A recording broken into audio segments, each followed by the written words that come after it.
It's not often that I start a review by saying, man, I'd rather play this game on the Atari 5200 because the controls are better. It's Missile Command for the iPad, which is the game that comes with the free Atari Greatest Hits collection. That sounds like it should be awesome, right? Well, not quite.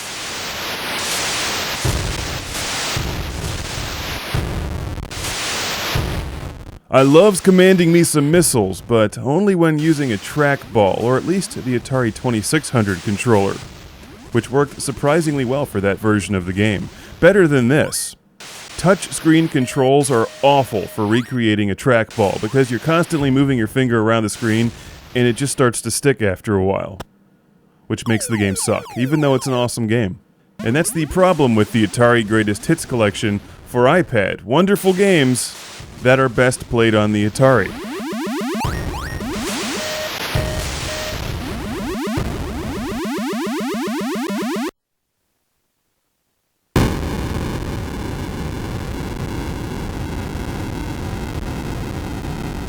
However, that would be a cool ringtone. Conceptually, the Atari Greatest Hits collection is great. You download it free, it comes with Missile Command, and then you can browse the games available, buy them in packs of 4, I think they are about 99 cents each, or just buy them all for like 15 bucks. Considering the amount of games that you get, it's pretty cheap, and one copy of Sword Quest Waterworld will cost you far more than this. In addition to the Atari 2600 classics like Yar's Revenge, there's also some arcade games, like Centipede and Red Baron. Games that you'll really want to play on the actual arcade machines, because they were intended to be used with those controls, not a touch screen.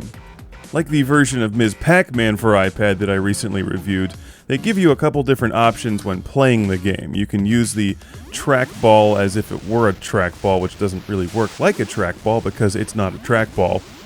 Or you can set the game to play horizontally and slide your finger around the screen, which is extremely awkward and irritating, and not at all like Missile Command. While I've heard about some iPad joysticks, I haven't had a chance to test any of them yet.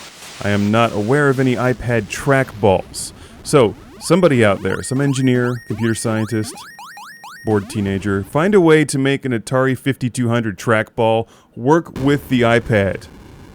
That's your million yen invention right there.